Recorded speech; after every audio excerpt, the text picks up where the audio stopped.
So, does anyone here know, what do you think a proverb is? What do you think?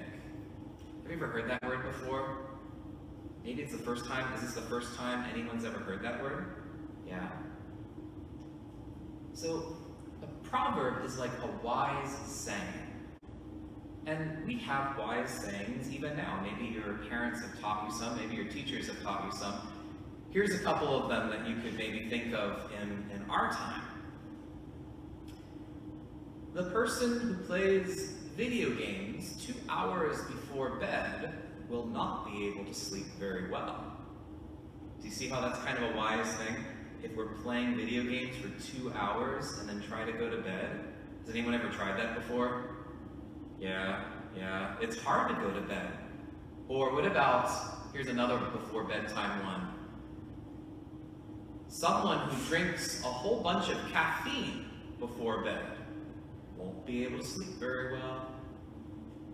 See how it's a wise saying? It's a good thing to remember because when you're getting ready to drink that Coca-Cola or something that has lots of, or Mountain Dew that has even more caffeine in it, or for us adults getting ready to have that late night cup of coffee, if we remember that and we say, well, I really want to drink that because it'll taste so good, but if I do, I'm not going to sleep. I'd rather sleep instead of drink that. These are wise sayings. So they had wise sayings back then.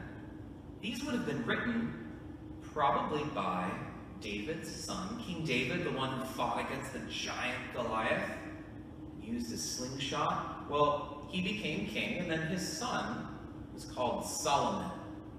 And Solomon, he was very, very wise, and he came up with lots of these wise sayings. So maybe we'll look at just a couple of them, try to figure out what they mean. How about this?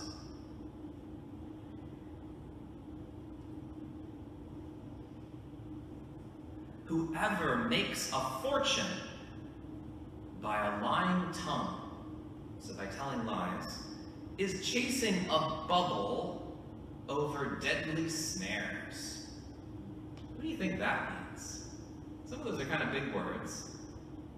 What do you think? Whoever makes a fortune, what do you think that means? Yeah.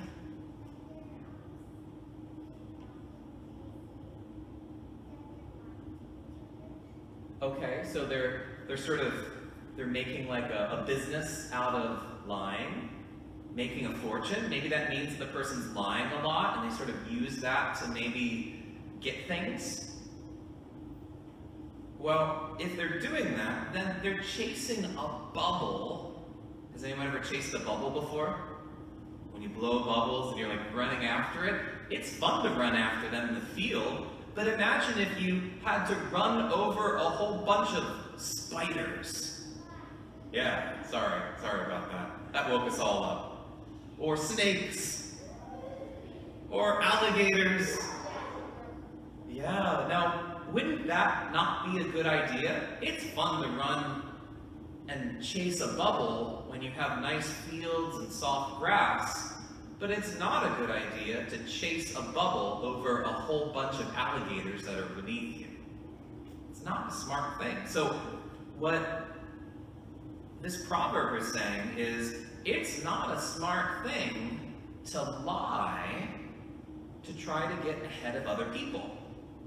You might say, well, I want to have as much chocolate as possible. And so when my mom says, did you already have a piece of that chocolate cake? And you're like, nope, I didn't have one.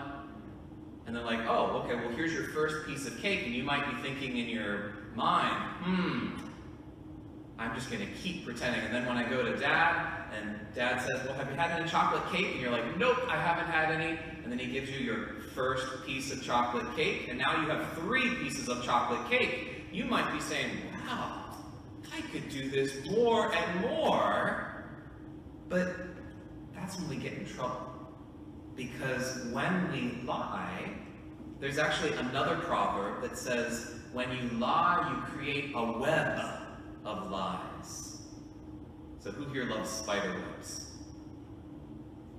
Who doesn't like to get caught in spider webs?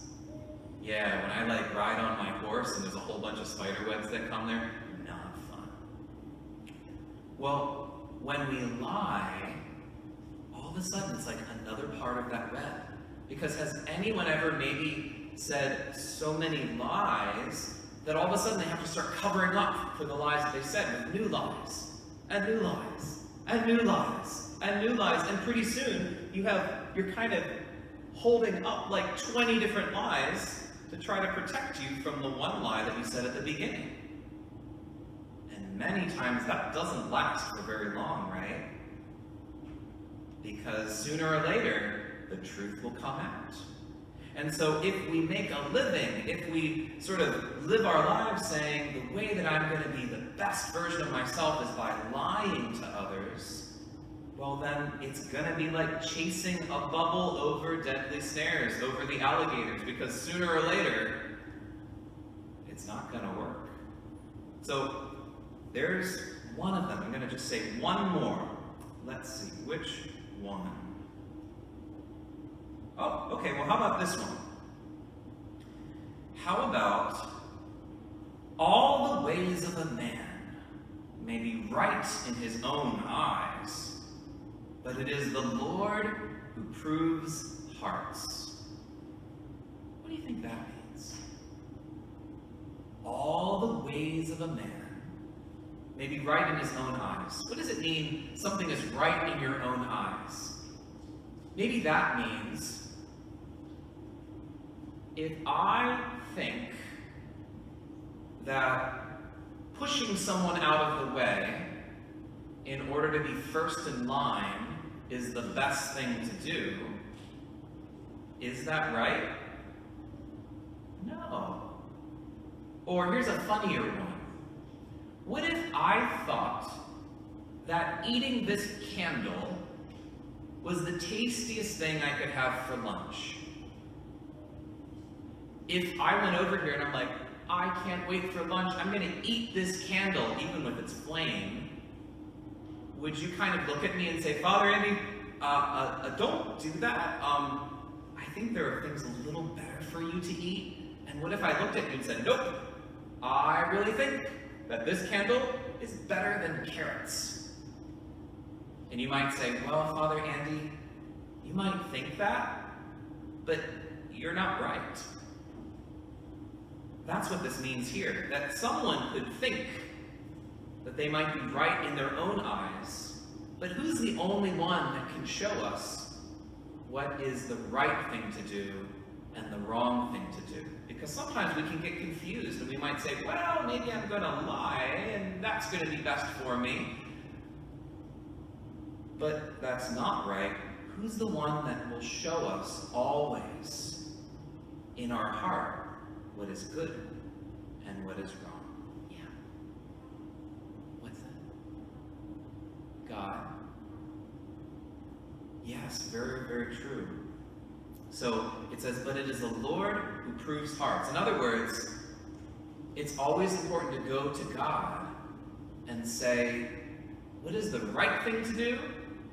And what's the wrong thing to do? Especially if sometimes we're confused and maybe there's something in our heart that says, well, I really, really want to punch that person in the nose.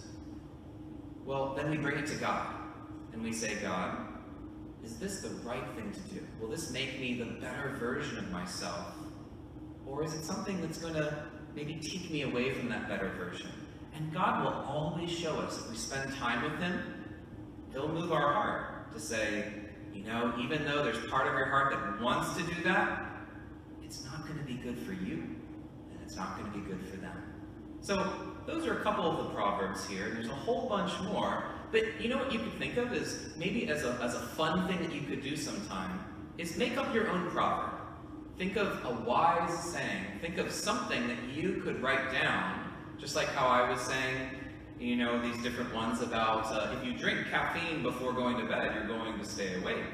Maybe think of one yourself and think of what could be one that you could teach others a certain wise saying by just writing a couple lines.